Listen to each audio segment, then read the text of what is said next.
Hi students, நம்ம வந்து 10th புக்கில் ஃபஸ்ட்டு சாப்டர் ஃபங்க்ஷன் டாபிக் தான் பார்த்துட்டு வரோம். அதில் வந்து ப்ரீவியஸ் வீடியோஸில் நம்ம எக்ஸசைஸ் கம்ப்ளீட் பண்ணிட்டோம். இந்த வீடியோவில் வந்து இந்த ஃபங்க்ஷனை வந்து எப்படி ரெப்ரசென்ட் பண்ணுறது அந்த இதுதான் இன்றைக்கி பார்க்க போகிறோம். 1.6 இப்போ வந்து பாருங்கள். இந்த ஃபங்க்ஷனை வந்து எப்படி ரெப்ரசென்ட் பண்ணுறது, இந்த கொஸ்டின் வந்து 10th வந்து ரொம்ப இம்பார்ட்டன்ஸ். ஏன்னா இது வந்து ஈஸியாக வந்து நம்ம ஒரு 5 மார்க் வந்து நமக்கு கிடச்சிரும். ஏன்னா ரொம்ப ஈஸி. இது வந்து கண்டிப்பாக வரும். இந்த கொஸ்டின் வந்து ஒரு மேக்ஸிமம் ஒரு 90% வந்து கன்ஃபார்ம் இருக்கும் கொஸ்டின் பேப்பரில் வந்து நம்பலாம். பாருங்கள், அதனால் இது வந்து நம்ம வந்து மொக்கப் பண்ணி தான் படிக்கணும் அப்படின்லாம் கிடையாது. அண்டர்ஸ்டாண்ட் பண்ணி படித்தோன்னா எந்த மாதிரி நம்ம கொஸ்டின் கேட்டாலும் நம்மளால் சிம்பிளாக சால்வ் பண்ணிட முடியும். எப்போயுமே மேக்ஸை வந்து அண்டர்ஸ்டாண்ட் பண்ணி படிங்க. மொக்கப் பண்ணி படிச்சிங்கன்னா ரொம்ப ரிஸ்க் ஆயிரும். பாருங்கள், அதுக்காக தான் நான் வந்து எக்ஸ்பிளைன் பண்ணிட்டு வரேன். என்னோடய வீடியோஸை வந்து பார்த்து பாருங்கள். ஃபஸ்ட் நான் வந்து டெஃபினிஷன் எக்ஸ்பிளைன் பண்ணியிருப்பேன். அந்த டெஃபினிஷனுக்கு வந்து அண்டர்ஸ்டாண்ட் பண்ணுறதுக்காக நிறைய எக்ஸாம்பிள்ஸ்லாம் நான் வந்து எக்ஸ்பிளைன் பண்ணியிருப்பேன். நீங்கள் வந்து பார்க்கலன்னா அந்த வீடியோஸ்லாம் பார்த்துட்டு பாருங்கள்.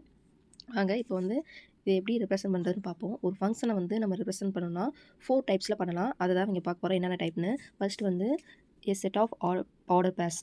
இந்த ஆர்டர் பேர்ஸில் எப்படி அதை ரெப்ரசென்ட் பண்ணுறது ஃபங்க்ஷன் வந்து நமக்கு ஆல்ரெடி தெரியும். ஒரு ஃபில்டர் ஃபார்ம் தெரியும். அந்த ஃபில்டர் ஃபார்மில் தான் எழுதியிருக்காங்க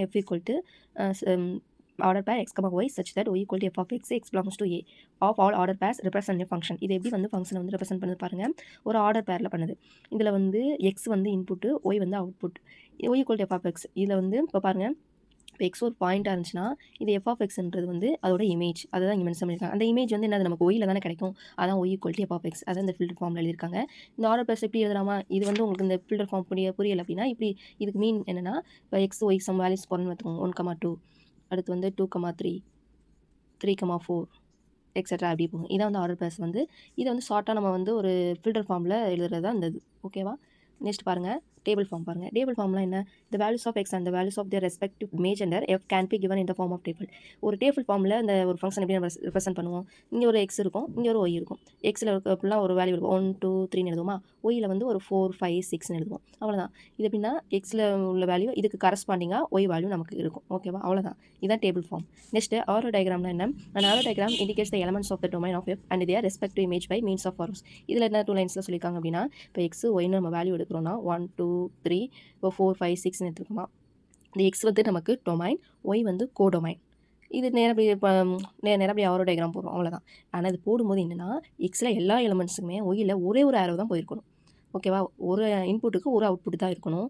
எக்ஸில் இருக்க எல்லா எலமெண்ட்ஸ்க்குமே ஒய்யில் ஒரே ஒரு இமேஜ் தான் இருக்கணும். அதான் அதை மீன் பண்ணுது ஆரோ டயக்ராம். நெக்ஸ்ட் பாருங்கள், கிராப்னா என்ன, the order pairs in the collection f equal to set of all x, y equal to f of x in a or plotted as points in the xy plane.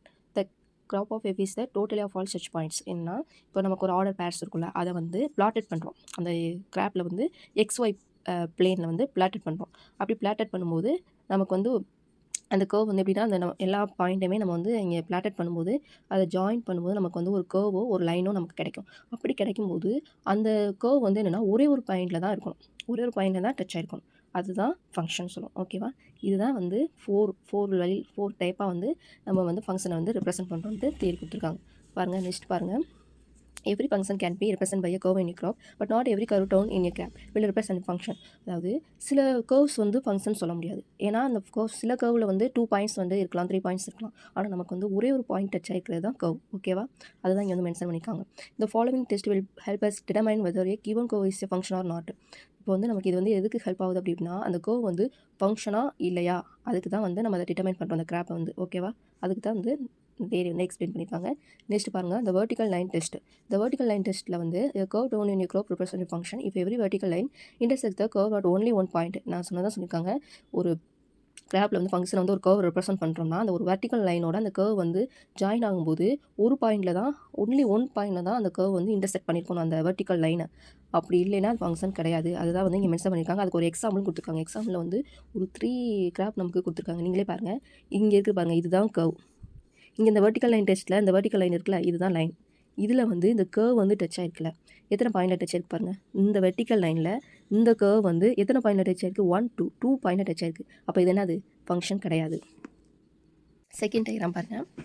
இந்த curve join இப்போ நமக்கு அந்த order பேர் படி நம்ம வந்து point mark பண்ணி ஒரு கர்வ் வரைஞ்சிட்டோம்.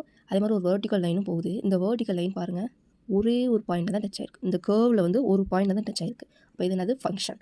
நெக்ஸ்ட் தேர்ட் டயக்ராம் பாருங்கள். இந்த கர்வ் வந்து இப்படி இருக்கும்போது இங்கே வந்து இந்த வெர்டிக்கல் லைனில் வந்து என்னது 2 பாயிண்டில் டச் ஆகிருக்கு. அப்போ என்னது, இதுவும் ஃபங்க்ஷன் கிடையாது. கொஸ்டின்லேயே நம்ம கண்டுபிடிச்சோம். அவங்க எப்படி எக்ஸ்பிளைன் பண்ணியிருக்காங்க பார்ப்போமா? இங்கே பின்னாலுமே டி டி டயக்ராம் ஒன்று கொடுத்துருக்காங்க பாருங்கள். நமக்கு இந்த மாதிரி போகுது. இந்த மாதிரி நம்ம போகும்போது இந்த வெர்டிக்கல் லைனில் ஒரு பாயிண்டில் தான் டச் ஆயிருக்கு. அப்போ என்னது, இதுவும் ஃபங்க்ஷன். இங்கே தியரிட்டிக்கல் அப்படி தான் சொல்லியிருக்காங்க. இந்த கர்வ்ஸ் இங்கே ஃபஸ்ட்டு நம்ம பார்த்தோம்ல AC don't represent function as the vertical line meet the curves in 2 points. 2 பாயிண்ட்ஸில் வந்து இந்த கர்வ்ஸ் வந்து மீட் ஆகுது. அப்போ வந்து இது கிடையாது, ஃபங்க்ஷன் கிடையாது. நெக்ஸ்ட் வந்து இந்த கர்வ்ஸ் இன் ஃபிகர் பியும் இந்த டி லாஸ்ட்டு பார்த்தோம்ல, இதுவும் ரெப்ரசன்ட் ஃபங்க்ஷன். ஏன் இந்த vertical lines meet the curves in at most 1 point. ஓகேவா? அவ்வளோதான் ஃப்ரெண்ட்ஸ். ஓகே, இதில் எதுவும் டவுட் இருந்துச்சுன்னா கமெண்ட்டில் லீவ் பண்ணுங்கள். நெக்ஸ்ட் வீடியோவில் எக்ஸ்பிளைன் பண்ணுறேன். உங்களுக்கு புரிஞ்சிருக்கும்னு நம்புகிறேன். நெக்ஸ்ட் வந்து நம்ம எக்ஸாம்பிள்ஸ்லாம் பார்ப்போம். நெக்ஸ்ட் வந்து எக்ஸாம்பிள்ஸ்லாம் நம்ம வந்து கிளியராக பார்க்கலாம். இந்த வீடியோ யூஸ்ஃபுல்லாக இருந்துச்சுன்னா சப்ஸ்கிரைப் பண்ணுங்கள் ஃப்ரெண்ட்ஸ், ஸ்டூடெண்ட்ஸ். தேங்க்யூ.